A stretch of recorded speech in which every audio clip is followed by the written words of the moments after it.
अस्सलाम वालेकुम ख़वातीन हज़रात। आज जो चीज़ हम डिस्कस करने जा रहे हैं वो है पुर्तगाल में एजुकेशन सिस्टम का क्या सेटअप है। पुर्तगाल में जो बच्चों की एजुकेशन है वो पहले मैं उसको डिस्कस करना चाहूँगा। अगर आप यहाँ के TRC कार्ड ले लेते हो या पासपोर्ट ले लेते हो, तो आपकी अगर फैमिली यहाँ पर है और बच्चे यहाँ पर हैं तो उनके लिए अपॉर्चुनिटी ये है कि एजुकेशन फ्री है। लेकिन फ्री का मतलब यहाँ थोड़ा क्लियर करना पड़ेगा मुझे। फ्री से मुराद ये है कि अगर पुर्तगाली लैंग्वेज में आप स्टडी कराते हो बच्चों को तो वो तो फ्री है, लेकिन अगर आप इंग्लिश में कराओगे तो इंग्लिश में स्टडी महंगी है। महंगी इस सेंस में है कि प्ले ग्रुप और नर्सरी में अगर आप कराते हो एडमिशन तो 200 से स्टार्ट है, फिर जैसे जैसे लेवल ऊपर जाएगा तो आपकी फ़ीस जो है वो एक्सीड होती जाएगी। ये बच्चों के लिए है, तो इस चीज़ का ख्याल रखना है कि जो लोग ये सोचते हैं कि यहाँ लैंग्वेज फ्री है तो लैंग्वेज फ्री का कंडीशन समझ लें कि लैंग्वेज अगर पुर्तगाली में स्टडी कराते हैं बच्चों को तो फ्री है, लेकिन इंग्लिश में अगर कराते हैं तो फ्री नहीं है। तो ये कॉन्सेप्ट क्लियर हो जाना चाहिए। और दूसरी बात ये है, यही सिचुएशन आपकी अपनी भी है।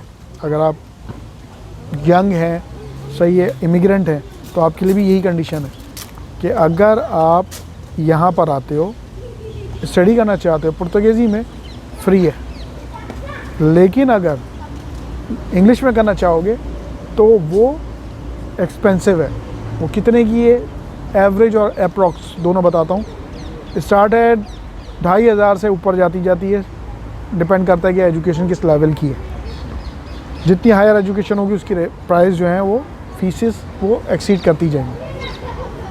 अच्छा, इसकी एक एक्सपीरियंस मैं आपको बता भी देता हूँ। जैसे अब मेरा एक दोस्त है, उसको पासपोर्ट मिला है, तो उसका माशाल्लाह से यहाँ काम अपना सेटअप है, सब कुछ है, लेकिन वो अपने बच्चों को लेके यहाँ से जाने का प्लान कर रहा है ऐसे कंट्री में जहाँ पे इंग्लिश बोली जाती हो, ठीक है ना।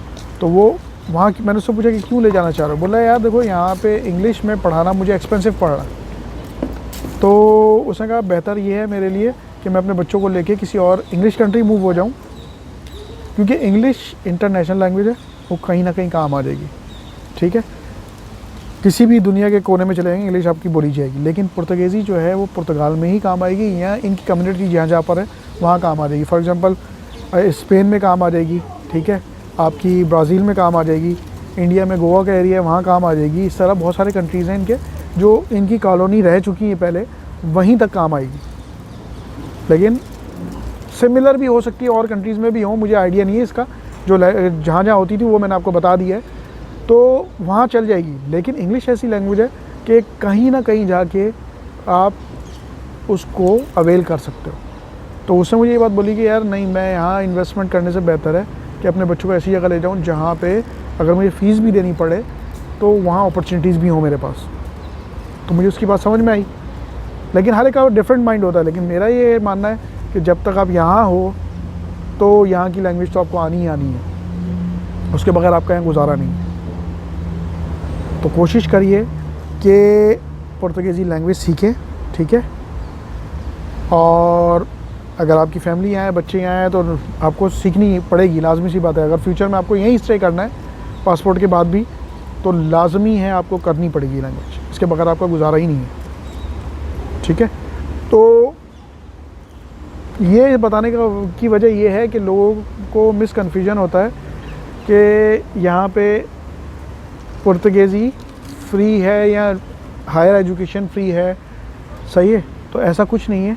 हायर एजुकेशन अगर इंग्लिश में ले रहे हैं आप तो उसकी फ़ीस है ही है, वो आपको पे करनी है, सही है। हाँ, पुर्तगाली में लेंगे तो नहीं करनी, ये सिस्टम है।